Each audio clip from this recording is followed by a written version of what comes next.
My self Monika कस्बा। आज हम स्टार्ट करने जा रहे हैं origin of league of nation. हम सब ने यूनाइटेड नेशन ऑर्गेनाइजेशन का नाम सुना होगा। यूनाइटेड नेशन ऑर्गेनाइजेशन से पहले भी कुछ छोटी छोटी ऑर्गेनाइजेशंस थी जो काम कर रही थी इंटरनेशनल लेवल पे पीस लाने के लिए। One thing you need to remember, global politics, international relations या आपका इंटरनेशनल ऑर्गेनाइजेशन, ये ऑल सडन नहीं आया एज अ सब्जेक्ट और as a philosophy, as a phenomena. Gradually change हुआ है। पहले टाइम पे तो जो आपकी पॉलिटिक्स होती थी वो तो सिर्फ कन्फाइंड होती थी आपकी स्टेट तक, गवर्नमेंट तक या पर्टिकुलर किसी कंट्री तक, क्योंकि कनेक्शंस नहीं था, कम्युनिकेशंस नहीं थे, टेक्नोलॉजी नहीं थी। बट स्लोली स्लोली जब चीज़ें चेंज होने लगी, हम एक दूसरे को जब नेशनल से इंटरनेशनल लेवल पे इन्फ्लुएंस करने लगे, हमारी जो बाउंड्रीज थी, जो स्टेट्स नेशन के कंसेप्ट थे, वो ख़त्म होने लगे। बाकी कंट्रीज़ की जो चीज़ें थी वो हम पे इन्फ्लुएंस करने लगी, हमारी चीज़ें बाकी जगह इन्फ्लुएंस करने लगी। वर्ल्ड पॉलिटिक्स शेप में आया। सबसे पहले जो लीग ऑफ नेशंस था, उससे पहले जो वर्किंग एक नेशनल ऑर्गेनाइजेशन, इंटरनेशनल ऑर्गेनाइजेशन थी, वो थी concert of Europe. Concert of Europe बनी थी बैलेंस मेंटेन करने के लिए पावर का और इंटीग्रिटी बाउंड्रीज की, कि कोई भी उन्हें हार्म ना कर पाए और वो सेफ रह पाए। इसको हम कांग्रेस सिस्टम भी कहते हैं या वियना सिस्टम भी कहते हैं। इसमें जो फर्स्ट फेज में 5 डोमिनेटिंग नेशंस थे वो थे Austria, France, Persia, Russia and United kingdom. But 1848 के आते आते इसका फॉल हुआ। सबसे पहले यू नीड टू रिमेंबर, ये एक इंटरनेशनल लेवल पे नहीं, एक हम इसको रीजनल ऑर्गेनाइजेशन कह सकते हैं, because it was very confined to what Europe. ये यूरोप नेशन में ही कन्फाइनेड थी। और उस टाइम पे 1848 में हो क्या रहा था, हर कंट्री छोटी छोटी कंट्रीज कॉलोनीज के अंडर थी, या बाकी मेजर कंट्रीज भी अपने राइट्स पे बात कर रही थी, लिबर्टी पे बात कर रही थी, डेमोक्रेसी पे बात कर रही थी, इक्वालिटी पे बात कर रही थी, कॉपरेशन पे बात कर रही थी। तो जो कंसर्ट ऑफ यूरोप था उसका ब्रेकडाउन हो गया। Then next we move to league of nations. अब लीग ऑफ नेशंस हम कह रहे हैं, बट इसका जो कंसेप्ट है, इसका ऑरिजिन है, इसकी बेसिक्स है, वो कहाँ से आई। इमनुअल कैंट एक बहुत ही इंपॉर्टेंट पॉलिटिकल फिलोसफर थे, थिंकर थे, जिनका मानना था अगर हर कंट्री में डेमोक्रेसी होएगी तो उससे क्या होगा, कन्फ्लिक्ट्स नहीं होगा, लोग आपस में म्यूचुअली रहेंगे और एक दूसरे के लिए क्या होगा, बेनिफिटरी होगा, और हम वेलफेयर वेलफेयर स्टेट के लिए काम करेंगे। वेलफेयर स्टेट होती है वो गवर्नमेंट जो लोगों के भले के लिए काम करती है और ऐसी पॉलिसीज बनाती है जो लोगों की अपब्रिंगिंग और उनका स्टैंडर्ड जो है लाइफ का, उसको रेज करने की तरफ ज़्यादा फोकस करती है। जैसे गवर्नमेंट अच्छे हॉस्पिटल्स बनाए, गवर्नमेंट स्कूल्स अच्छे बनाए, और बाकी ऐसी पॉलिसीज लाई जहाँ पे जो आपकी मिनॉरिटीज़ होती है उनको सिक्योर करे। इनिशियली ये बना था कलेक्टिव सिक्योरिटी के लिए और डिसआर्मेंट के लिए, और लोगों को जो छोटे छोटे डिस्प्यूट्स है वो आके यहाँ पे नेगोशिएट कर सकते थे। ये एक ऐसी ऑर्गेनाइजेशन बनी थी जहाँ पे जो कन्फ्लिक्ट्स थे उनको एक थर्ड पार्टी रिजॉल्व करेगी, और इससे क्या होगा कि पीस मेंटेन होगा, वो लोग वॉर के लिए नहीं जाएंगे। इसके अदर इश्यूज थे कि ये लेबर्स की जो कंडीशंस थी उसको और बेटरमेंट के लिए काम करना चाहते थे, ड्रग्स वगैरह को रोकना चाहते थे, गुड हेल्थ के लिए, ग्लोबल लेवल पे अच्छी हेल्थ के लिए, प्रिजनर्स बेचारों के राइट्स के लिए, क्योंकि उस टाइम पे तो इतना सही चीज़ें नहीं थी जैसे आजकल। फिर थोड़ा सा बेनिफिट होता है, पूछा जाता है, केसेस सुने जाते हैं। उस टाइम पे तो सडनली डिसीजंस लिए जाते थे, प्रिजनर्स की तो कोई लाइफ ही नहीं थी, उनको एक बार जेल में डाल दिया, then no one is going to help them out, और कोई बेटरमेंट नहीं होती थी उन लोगों की। Covenant of league of nations was signed 1919 में, फर्स्ट वर्ल्ड वॉर। बट फिर भी क्या हुआ कि फर्स्ट वर्ल्ड वॉर हो गया, तो कहीं ना कहीं एक फेलियर साबित हुआ। विड्रो विल्सन थे जिन्होंने इनको लीग ऑफ नेशन को बनाने में अपना बहुत ही ज़्यादा बेनिफिट दिया, और उनको इसके लिए नोबेल प्राइज़ भी मिला। अब इसके फेलियर्स क्या हुए, पहले तो आपको ये बात याद रखनी है कि अमेरिका ने इसको प्रमोट करने के लिए, बनाने के लिए बहुत ज़्यादा एफर्ट्स दिए, लेकिन अमेरिका इसका पार्ट नहीं था, और अमेरिका उस टाइम पे एक सुपर पावर था, लीडिंग पावर था, और जब अमेरिका इसका पार्ट नहीं होगा तो ये कैसे वर्क करेगा। दूसरा, इसके होने के बावजूद भी फर्स्ट वर्ल्ड वॉर हो गया, सिचुएशंस मतलब नहीं रोक पाए आप, वर्ल्ड वॉर सेकेंड भी हो गया। दूसरी चीज़ ये जो अलायंसेस बने वहाँ पे, अलायंसेस होता क्या है, गठबंधन मीन्स हम लोग क्या करते हैं, वन फॉर ऑल वन। हम सपोज 3 या 4 कंट्रीज ऐसी होगी जो आपस में मिल जाएगी, दैट कि हम एक दूसरे के लिए काम कर, जैसे नाटो था या वार्म स्पेक था। अगर कोई भी एक्सटर्नल पावर उन पे आके डिफीट करने की कोशिश करेगा, उनमें से एक कंट्री को भी हार्म करेगा और वो सभी कंट्रीज क्या करेगी, उसको रिवर्ट बैक करेगी।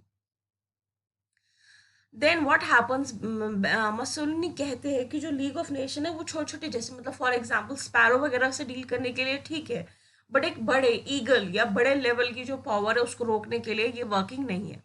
इसके सिर्फ टोटल 58 मेंबर्स थे। सोवियत यूनियन को निकाल दिया गया था क्योंकि उसने इन्वेड किया था फिनलैंड को। जर्मनी खुद ही विड्रॉ हुई थी, इटली भी खुद वो हो गई, और स्पेन। आहिस्ता आहिस्ता ये ब्रेक डाउन होने लगा। 26 ईयर्स तक ये चला, उसके उसका ब्रेक डाउन हुआ और उसको किसने रिप्लेस किया, united nation organisation.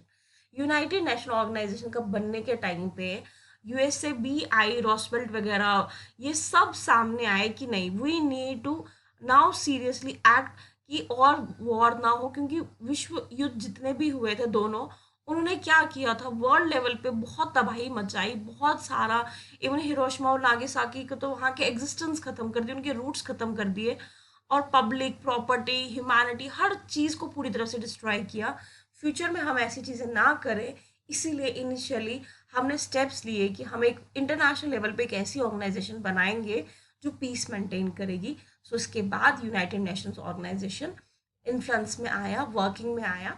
Next video में आपको पूरा एक्सप्लेन करूंगी कि यूनाइटेड नेशन ऑर्गेनाइजेशन क्या है, कैसे बना, क्या उसकी प्रोसेसेस क्या है, उसकी वर्किंग थिंग्स क्या है। अब मैं आपको कुछ छोटे से टर्म्स समझाती हूँ जिससे आपका इंटरनेशनल रिलेशन की छोटी छोटी चीज़ें समझना आसान होगा।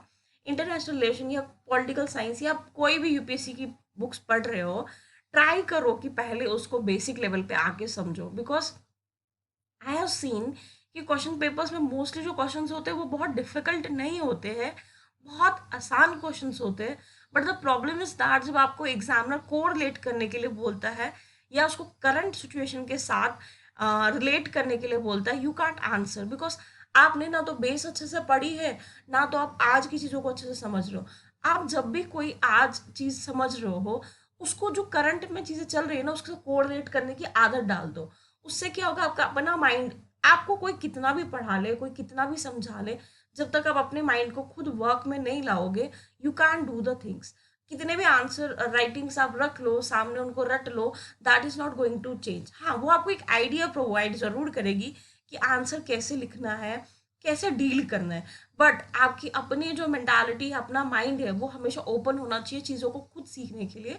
और डोंट वरी, ये चीज़ें टाइम टू टाइम सामने सीख लोगे। It's a learning process, try to learn, और वन टाइम पे एक ही सब्जेक्ट के साथ डील करो, सो दैट आप उसको बहुत बेसिक लेवल पे जाके उसकी छोटी छोटी टर्म्स को समझते हो कि आपको एग्जामिनर घुमा नहीं सकता। एग्जामिनर आपसे सडन स्ट्रेट सवाल नहीं पूछेगा कि यूनाइटेड नेशन ऑर्गेनाइजेशन कब आया था, कैसे आया था। बट आज के टाइम पे क्या यूनाइटेड नेशन ऑर्गेनाइजेशन का रिलेवेंस है, आज के टाइम पे क्या ऐसी इंपॉर्टेंट चीज़ है वो जो कर रहे हैं। So let's begin. पहले हमारे पास है absolute gains.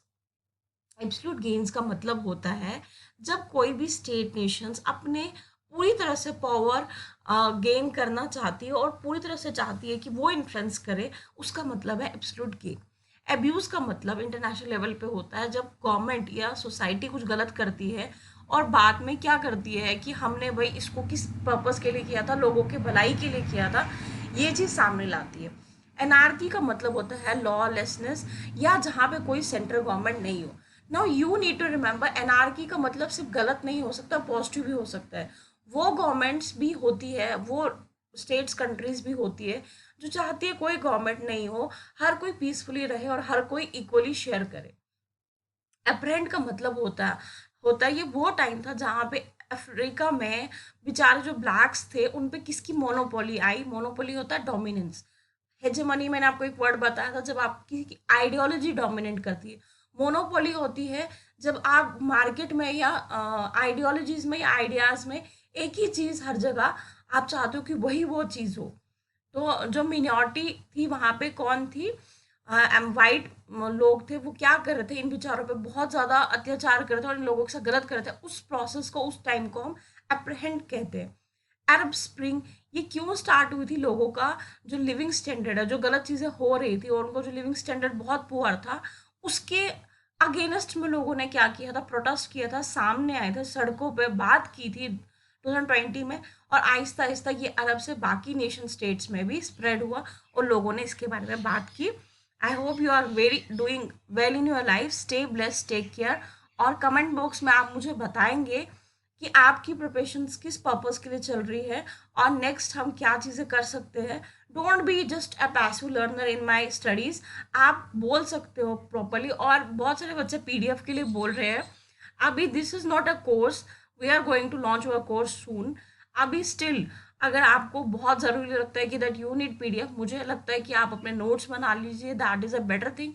And one more thing, hand making notes का एक और बेनिफिट होता है कि वो ईजिली रिटेनेबल होते हैं।